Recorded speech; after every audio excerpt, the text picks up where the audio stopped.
you have to put the verses that come in front of this and the ones behind them with it. Otherwise, this doesn't make any sense. They have just said to him, "Are you the Messiah? Tell us plainly," they ask him. And then he says this. He had a little setup before it. And then he says this. And then it tells us in verse 31, they picked up rocks to stone him. So they asked him to tell him plainly if he's the Messiah. He tells them plainly. And, oh, phew, thank God you're the Messiah. Or they fall to their knees to worship. No, they won't have it. They won't have it. And what this speaks to, I think, in each of us is the ongoing fight to control. We want to control things. And over the years, I've mentioned to you that there are 5 truths in life. And I don't care where you go, what language you speak, what continent you live on, what God you worship, or if you worship no God at all. These 5 things are true, and there's nothing you can do about it.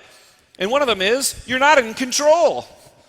You're just not in control. There are many things that we do control, but the problem with control is, because we can control some things, we start to assume that we should control most things. And there the problems ensue. Ask Adam and Eve how that worked out for them. There's a whole chapter on it. Just tell us plainly. Okay. Plain. That's not what I wanted to hear. See, because what they didn't want a Messiah that was going to disrupt their carefully managed life. They wanted a Messiah that would just politely fit into their carefully managed life. Excuse me, I'll just sit in here. That's not how it works. But they wouldn't have it. And like I said then, it's not faith if that's the way we approach it. It's just control. It's just control by a different name. It's saying that I need certain answers. And that's just not how it works. The irony of ironies, one of my great mentors of life, Father Richard Rohr, points this out, that the ministers, the clerics, have become empiricists, and the scientists have become mystics. That the scientists approach things with this wonder and this humility about moving forward in what they understand, and if things are challenged, they move a different direction. But for many religious people, they want certainty before they move.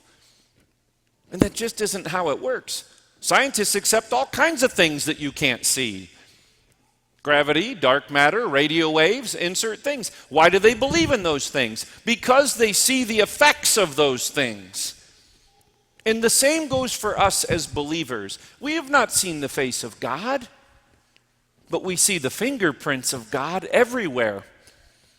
I had one just yesterday at a wedding I had up at East Lansing, and this happens to, I go to a lot of banquet dinners, where meals are served at you, and this is a fingerprint of God to me, no matter how many times it happens. And I hate it, and it happens almost every time. Of course, the times that it doesn't happen, I block those out, and I focus on these negative examples I'm going to tell you. And so they're bringing the dinners, and there's steak, and there's salmon, and there's chicken, and the little kids get food that looked a little better than ours, but Anyway, I ordered the salmon, trying to eat healthy. And mine comes, and I know what's going to come. I get this little sliver of salmon. You can almost see through it. Okay, it wasn't that bad, but it was really a small piece. And the grandmother of the great-grandmother of the groom, 94 years old, gets an entire fish on her plate.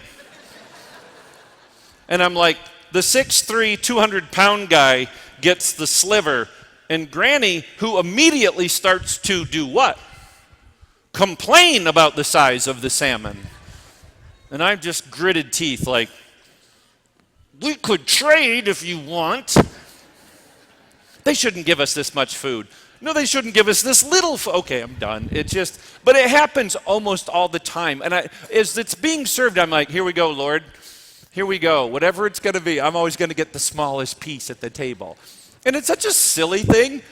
But to me, it's one of the ways God just seeks to refine me.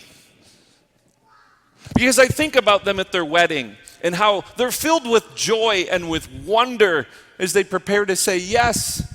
Sometimes I do this at a wedding. I couldn't the way they were physically located, but I'll say, does anyone who's married here think they have any idea of what they're getting into. Don't turn around. Don't turn around. Right? Sometimes people fight me on that. They do. No, they don't. I had no idea what I was getting into in being ordained. No idea how my heart would be stretched and pushed in dinners that were unfair. But in the end, when I pick up the stones of selfishness and stubbornness and all the selfish things, God still calls me, Jesus still calls me his sheep. Right? Like that we'll never move ourselves away from that love. And as I think about that young couple in that moment, what are they trusting in? Well, because here's the thing in faith. It's not about locking down the right answers. It's about listening to the right voice. Amen? It's not about locking down the right answers. I've met far too many people that get all tied up in orthodoxy, which is fine. It's not a bad thing to have the right teaching. But they've lost touch to the orthopraxy, which is right living. And I'm only going to live right, and I'm only actually going to believe right if I'm listening for the right voice, if I'm training my ear to the shepherd, the good shepherd, that even when I'm picking up rocks to huck his way because he's disrupting my comfortable life, he just says, come on, come along. That's the wonder of the young couple. That's the wonder of the young about-to-be priest that says, I don't know what's going to be asked of me. But I know who's leading me, and I know that he wouldn't lead me somewhere that I can't go. And that's what makes this little pericope, this little story out of this gospel so critical and worthy of its own Sunday, is to say that to ourselves. What is our faith based in? Because faith in the end isn't mastered, it's simply practiced daily. And just like scientists, we're experimenting with faith, hope, and love. We're experimenting and experiencing it and trying it out and going, that didn't work, or where's my dinner? I'm sorry, I promise that's the last time I'll mention it today. But that's it in the end, is that shepherd who's leading us, who leads us to this altar. Because part of our showing up in our daily practice is in prayer. It's in the Eucharist. It's in how we live together, struggle and, to understand each other and be present to one another. It's messy. It's not easy. But we'll hear his voice. We'll be fed by him today. So that, as always, as I say, when we leave here, it's different than as we came in. We leave here differently than we came in. Hopefully a little bit more grateful, a little bit more forgiven, a little bit more forgiving, a little bit more aware of everyone around us. So that Messiah that's coming, he's going to disrupt our comfortable way. Because that's what a prophetic voice does. It disturbs the comfortable and comforts the disturbed. So take your pick. Which do you need today? Maybe it's a little bit of both. But be fed on the flesh of the one who says, you are mine, and no one will take you from me. No one will take you from me and the Father.